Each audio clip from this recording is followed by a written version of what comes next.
Assalamualaikum warahmatullahi wabarakatuh, sahabat kicau mania. Kali ini saya akan menjelaskan rawatan harian cucak hijau bagi para pekerja. Sebelumnya, dukung terus channel ini dengan cara like, subscribe, serta loncengnya. Dan jangan lupa komennya juga. Nah sahabat, mari kita mulai. Sedikit cerita, saya juga hari-hari bekerja dan liburnya itu hari Sabtu dan Minggu.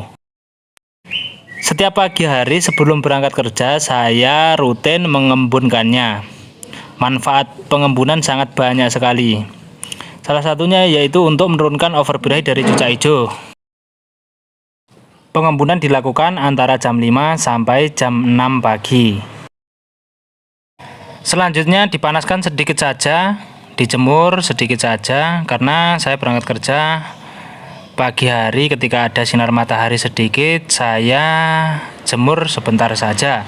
Itu hanya untuk menghangatkan tubuh dari cucak hijau saya. Kemudian alas sangkar harus dibersihkan pagi dan sore hari. Dibersihkan menggunakan air bersih, kemudian kita sikat sisa-sisa kotoran, karena kalau alas sangkar tidak bersih maka akan menyebabkan bakteri virus yang akan mengganggu dari kesehatan cucak hijau kita. Setelah dibersihkan dengan air, biarkan alas sangkar kering. Selanjutnya pemberian EF atau extra fooding, saya menggunakan jangkrik biasa saja.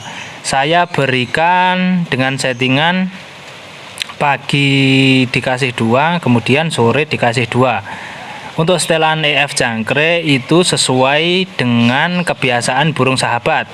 Misalnya takarannya per hari itu dikasih 1-1 atau 3-3, itu harus konsisten setiap harinya. Untuk makanan pokoknya, saya kasihkan pisang kepok itu di hari Senin, Selasa, Rabu, Kamis. Kemudian di hari Jumatnya saya ganti dengan menggunakan buah pir. Kemudian di hari Sabtu saya berikan buah pepaya. Dan minggunya saya berikan buah pisang.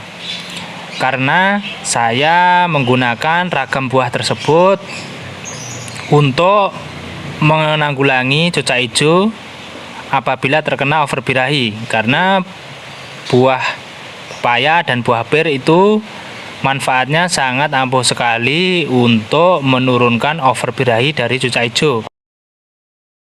Apabila OB-nya itu sulit untuk turun, maka biasanya saya menggunakan larutan dari belimbing wuluh.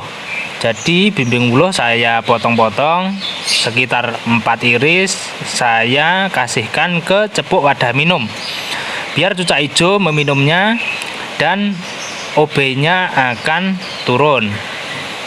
Karena belimbing wuluh juga bermanfaat sekali untuk menurunkan overbirahi karena rasanya yang masam. Mengapa belimbing wuluh saya kasihkan ke air wadah minumnya? Karena cucak hijau tidak mau memakan belimbing wuluh secara langsung. Dan kita wajib menstabilkan birahi dan emosinya itu di hariannya. Karena cucak hijau seringkali terkena OB. Maka dari itu kita wajib menanggulangi di rawatan hariannya biar cucak hijau tidak terkena overbirahi. Kemudian pada saat mandinya, berhubung saya di hari Senin sampai Jumat itu kerja, untuk mandinya saya biarkan cucak hijau mandi sendiri di cepuk karena saya tidak sempat memandikannya. Kemudian setelah ini cucak hijau saya kerodong, saya full kerodong. Karena saya ada 3 cucak hijau dan tempat atau rumah saya itu tidak luas. Jadi saya taruh di ruang tamu itu dengan sekat kerodong atau burung dikerodong semua.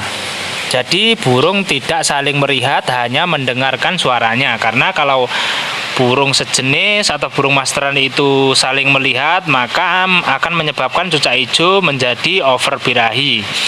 Kalau sahabat mempunyai tempat yang luas, itu hariannya untuk bekerja itu Anda bisa mengablaknya, tapi burungnya dipisah. Misal mempunyai 3 burung cucak hijau, yang satunya ditaruh di ruang tamu, terus yang satunya ditaruh di ruang tengah, yang satunya taruh di dapur. Itu malah lebih bagus, asalkan cucak hijau Anda tidak saling melihat. Tetapi kalau saling mendengarkan suaranya saja itu tidak apa-apa.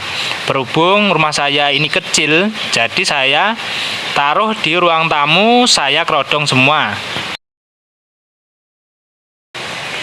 Dan biasanya cucak hijau saya itu mandi di cepo di dalam kerodong, itu tidak apa-apa. Karena ya maklum sendiri kalau pekerja itu tidak bisa fokus ke burungnya. Tapi asalkan kebersihan sangkar, pakan juga harus diganti, selang-seling EF juga rutin dan konsisten, maka burung akan sehat dan nantinya ketika digantangkan di hari Minggu juga enak. Oh iya sahabat, untuk pemberian pakan pisang itu setiap hari harus diganti, karena jenis pakan buah itu mudah busuk. Dan kalau hari ini dikasih pisang, besok tidak diganti, maka buahnya busuk dan kemakan cucak hijau. Cucak hijau Anda akan berpengaruh pada tenggorokannya. Dan kemudian apabila Anda mengasihkan buah pakan pepaya atau pir itu yang banyak airnya, itu biasanya mudah jamur dan busuk. Itu Anda Anda berikan pagi hari, kemudian di sore hari Anda wajib menggantinya. Kemudian khusus untuk buah pepaya atau buah pir, biasanya Anda masukkan ke dalam kulkas. Apabila ingin mengasihkannya ke cucak hijau, Anda angin-anginkan dulu sehingga buah tidak terlalu dingin. Karena kalau buah yang dingin karena kulkas langsung dikasihkan cucak hijau, itu efeknya akan fatal. Itu untuk rawatan harian pas kerja di hari Senin sampai Jumat.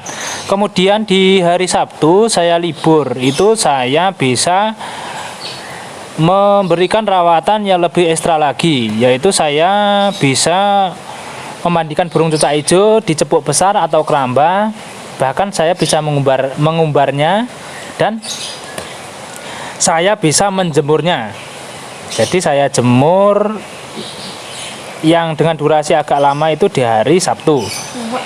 Kemudian di hari Minggunya pas di hari Halomba itu dengan rawatan biasa, embun, mandi, jemur, kemudian dikasihkan EF sesuai dengan harian.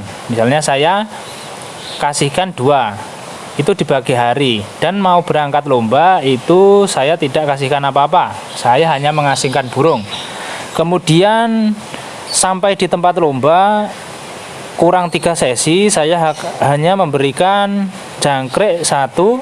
Kemudian kurang 1 sesi saya memberikan ulat hongkong 2. Karena jangkrik yang kita tambahkan porsinya lebih dari hariannya itu bermanfaat untuk menambah powernya.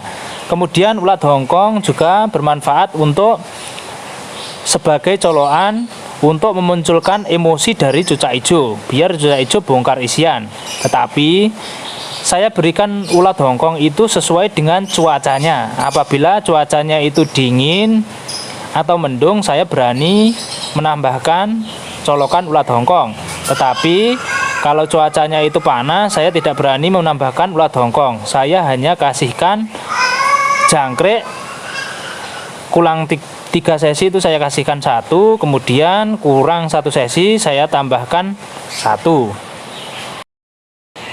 Baik, itu sahabat rawatan cucak hijau jika Anda sibuk bekerja. Kuncinya hanya kebersihan sangkar, kemudian embun, dan pemberian EF sesuai dengan takarannya yang konsisten, kemudian pakan buah selang-seling. Oke, terima kasih sudah menonton video ini. Jangan lupa like, comment, subscribe. Akhir kata, wassalamualaikum warahmatullahi wabarakatuh. Salam kicau mania.